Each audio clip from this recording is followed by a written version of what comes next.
جب ہلاکو نے 656 ہجری میں بغداد کو تباہ کیا تھا، پتہ ہے کتنے آدمی قتل کیے تھے؟ 15 لاکھ آدمی۔ 15 لاکھ آدمی، کئی دن ان کا قتل عام ہوتا رہا۔ 20 لاکھ کی آبادی تھی، 5 لاکھ کیسے نکل گئے، بچ گئے یا اس نے خود چھوڑ دیے۔ 15 لاکھ آدمی ذبح کیے اس نے،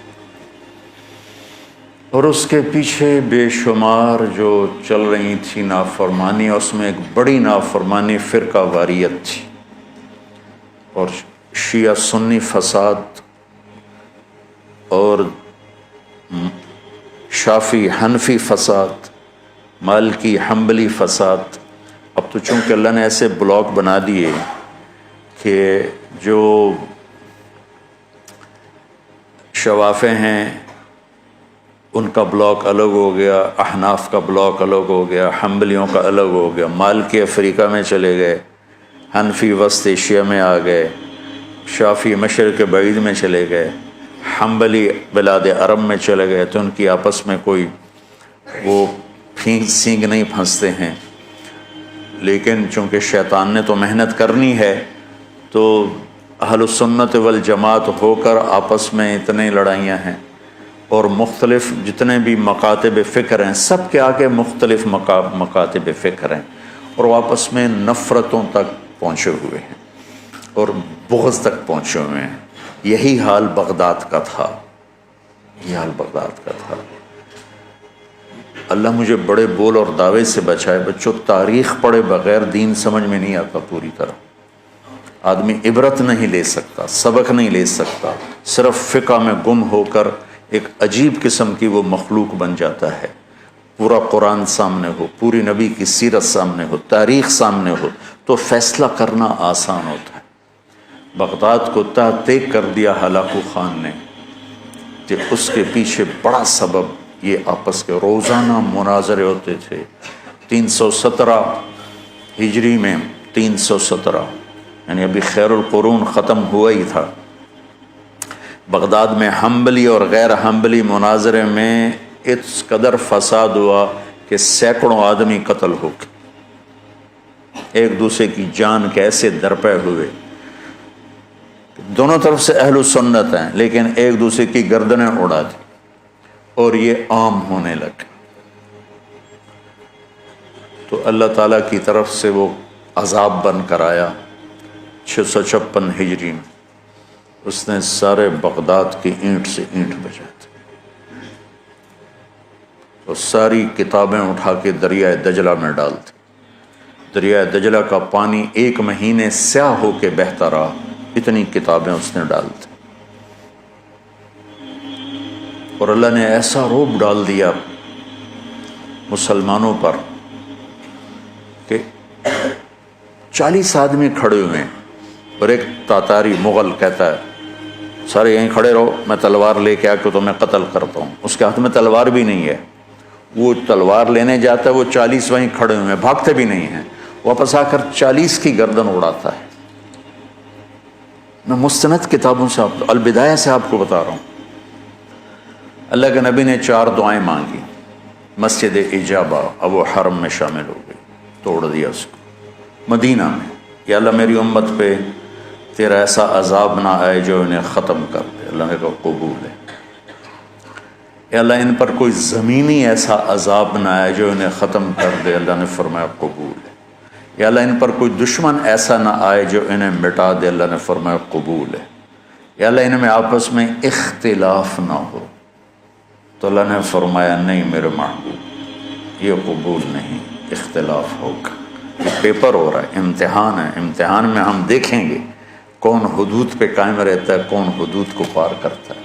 تو اختلاف اس کائنات کی لازمی چیز ہے، مذہب کے نام پر بھی ہوگا، سیاست کے نام پر بھی ہوگا، اور چھوٹی چھوٹی باتوں پر ہوگا، اور صحیح نیت کے ساتھ بھی ہوگا اور فساد کی نیت کے ساتھ بھی ہوگا۔ تو جب میرا اللہ کہہ رہا ہے اختلاف ہوگا، پھر کہہ رہا ولا تفرقوا، دیکھو تم اختلاف کرو لیکن فرقہ واریت کا شکار نہ ہو۔ کتابیں تاریخ کی بہت ہیں، اور یقیناً تاریخ کی روایت کا معیار قرآن و سنت سے کے برابر نہیں ہو سکتا ہے۔ تاریخ کچھ کہے اور حدیث کچھ کہے، قرآن کچھ کہے، تو تاریخ کو چھوڑ دیا جائے گا۔ صحابہ کی آپس کی لڑائیوں کا معیار تاریخ نہیں ہے، قرآن ہے اور حدیث ہے۔ وہ انسان تھے، بشر تھے، ان سے خطائیں ہوئیں، لیکن میرے اللہ نے کہا کلن وعد اللہ الحسنی، میرے نبی میرا وعدہ ہے تیرا ہر صحابی جنت میں جائے گا۔ بس اس کے بعد ہماری زبانیں بند ہو جانی چاہیے۔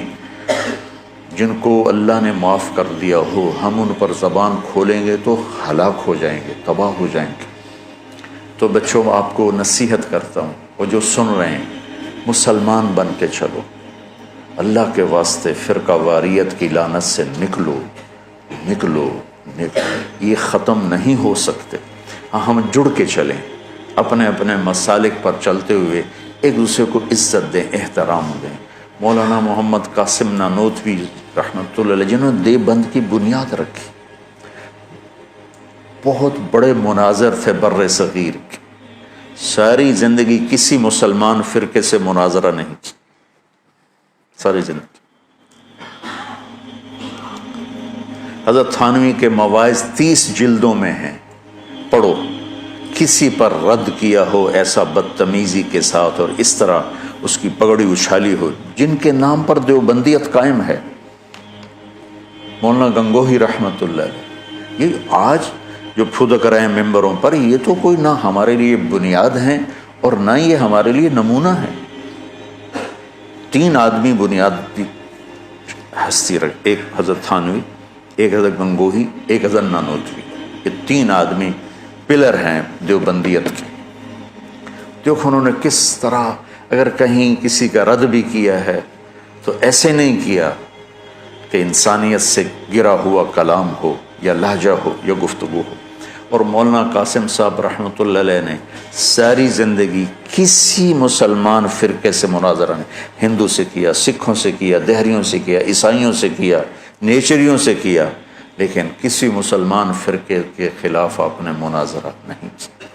تو میں تمہیں نصیحت کرتا ہوں، امت پہلے ٹوٹی پڑی ہے، دین کا کام کرنا ہے تو وہ کرنا جو تبلیغ والے کر رہے ہیں، کہ سب کو جوڑ رہے ہیں، سب کو محبت کا پیغام دے رہے ہیں۔ اگر منفی کام کرنا ہے تو گھر بیٹھ جانا یا ہم سے تعلق توڑ دینا، ہماری نسبت ہمیں واپس کر دینا، پھر جو تمہاری جی میں آئے کرتے رہنا۔ میں تمہیں مثبت کردار میں دیکھنا چاہتا ہوں کہ تم امت میں جاؤ تو تمہارے ایک ڈاکٹر جاتا ہے ایک محلے میں، اور 4 سال کے بعد اس کا ہسپتال کھڑا ہوتا ہے۔ 10 مولوی ایک محلے میں جاتے ہیں اور ان کا نام و نشان تک مٹ جاتا ہے۔ ایک جعلی حکیم بیٹھ جاتا ہے اور اس کے مریضوں کا رش لگ جاتا ہے، جعلی پیر بیٹھ جاتا ہے تو تعویذ لینے والے کو لائن لگی ہوتی، اور ایک اچھے مدرسے کا پڑھا ہوا بچہ اپنے ماحول میں جاتا ہے، وہ کوئی اثر ہی نہیں چھوڑتا۔